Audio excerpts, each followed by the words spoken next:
Bueno, pues iniciamos hoy una exploración, bastante a fondo de unas notas, de un curso sobre metodologías activas para el aprendizaje, las famosas MACs, ¿no? Eso es. Y el material, bueno, intenta responder a una pregunta que yo creo que es clave. ¿Por qué este enfoque es tan relevante hoy en día en educación? Exacto. La meta de fondo, yo diría, es conseguir una educación que funcione de verdad, que sea efectiva, vamos. ¿Efectiva? Y esa efectividad es, al final, el camino hacia la calidad. Hoy vamos a ver qué significa realmente efectiva en este contexto y cómo estas metodologías, bueno, pues intentan conseguirlo. Entendido. Vale. Pero, ¿por qué ahora esta especie de urgencia por la efectividad? ¿Qué buscan realmente estas metodologías? ¿Qué persiguen? Pues mira, buscan una educación donde el alumnado comprenda y sobre todo recuerde lo aprendido, que se sienta motivado, claro, Fundamental eso. que gane autonomía, que sepa trabajar en equipo, que desarrolle un pensamiento, pues, más crítico, más complejo, Ajá. que adquiera herramientas socioemocionales, que también es muy importante, y algo crucial, que sepa aplicar lo que aprende fuera del aula. Uf, eso es clave. Lograr todo esto es lo que las notas llaman educación de calidad. De hecho, usan una metáfora potente, la de Arquímedes. Dicen que las MACs serían ese punto de apoyo para mover el mundo. Bueno, el mundo de la educación. Me llama la atención una idea que aparece muy al principio en las notas, ¿eh? Esta diferencia entre enseñar como algo externo, que hace el profesor, ¿no? Sí, Y aprender, que es un proceso interno propio del estudiante. Parece simple, pero, ostras, cambia toda la perspectiva. totalmente. Y justo ahí encajan las MACs. Se definen como un enfoque donde el estudiante es el protagonista. Él construye activamente su conocimiento, participando. Vale, Los objetivos son claros. Impulsar esa participación, fomentar el trabajo conjunto, conectar los contenidos con la realidad, con su mundo, claro. desarrollar esas habilidades clave para el siglo XXI de las que tanto se habla y, bueno, en la medida de lo posible, adaptar la enseñanza a cada persona, personalizar. Hablan de tres pilares que, digamos, sustentan todo esto. Pensamiento, inteligencia y valores. Y ojo con el pilar del pensamiento. Es enorme.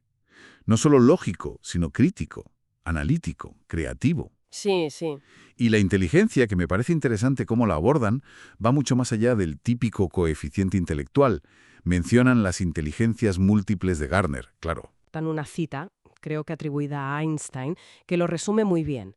La educación no es aprender hechos, sino entrenar la mente para pensar. Buena cita. Y en cuanto a la inteligencia, pues sí, se entiende como la capacidad real de resolver problemas o de crear algo valioso. Y se reconocen muchas formas: la lingüística, la lógico-matemática, la espacial, la musical, la corporal kinestésica, la naturalista, y las más personales, ¿no? La interpersonal y la intrapersonal. Las de Gardner, sí. Exacto. Y los valores, que serían los éticos, estéticos, epistemológicos, serían como la brújula, ¿no? La que orienta cómo usamos ese pensamiento y esa inteligencia. Y toda esta idea del estudiante activo, que construye su saber, esto bebe directamente del constructivismo, ¿verdad? Claro. Lo que decía Piaget, ¿no? Que no somos esponjas pasivas, sino que creamos el conocimiento al interactuar con el entorno. Correcto. Esa es la base teórica fundamental. Y David Ausubel, otro nombre importante, añade una pieza clave con su aprendizaje significativo. Ah, sí. Insiste en que, para aprender algo nuevo de verdad, necesitamos conectarlo con lo que ya sabemos. Su frase es directa, es lapidaria. El factor más importante que influye en el aprendizaje es lo que el alumno ya sabe. Averigüese esto y enséñese consecuentemente. Tiene toda la lógica del mundo. Pura lógica práctica. Totalmente. Es interesante ver cómo esa idea, la de construir sobre lo previo, conecta con toda una constelación de pensadores que han ido dando forma a estas metodologías. Estaba pensando en Piaget, claro, con su foco en lo cognitivo. Sí. Vygotsky, que resalta más lo social, ¿no? Con su famosa zona de desarrollo próximo. Exacto. La ZDP. Brunner y el aprendizaje por descubrimiento, el andamiaje, el pragmatismo de Dewey con su aprender haciendo, Muy importante también. Gardner, que ya lo hemos mencionado, sus inteligencias, incluso Freire, con una visión más crítica de la pedagogía. Cada uno aporta un matiz, sí. Desde lo individual a lo social, a lo práctico, lo experiencial.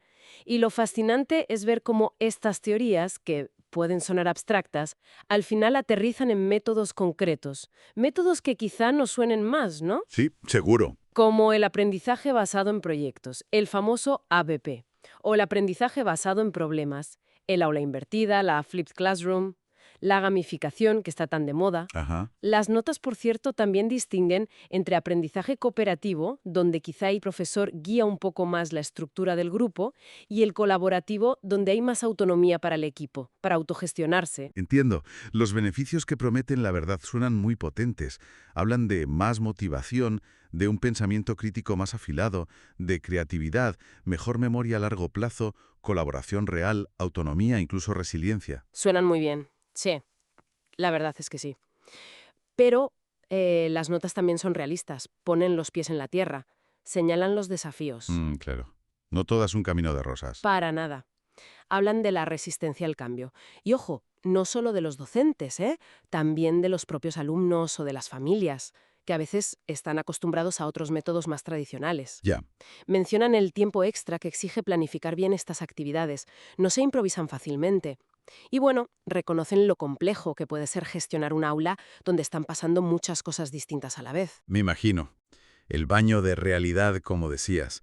Hay dos conceptos más que me llamaron la atención, hacia el final de las notas. Metacognición y fenómeno emergente.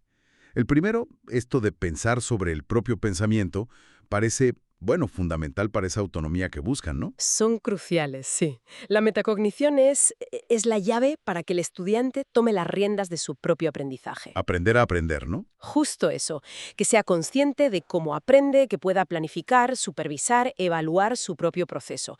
Es, en esencia, aprender a aprender.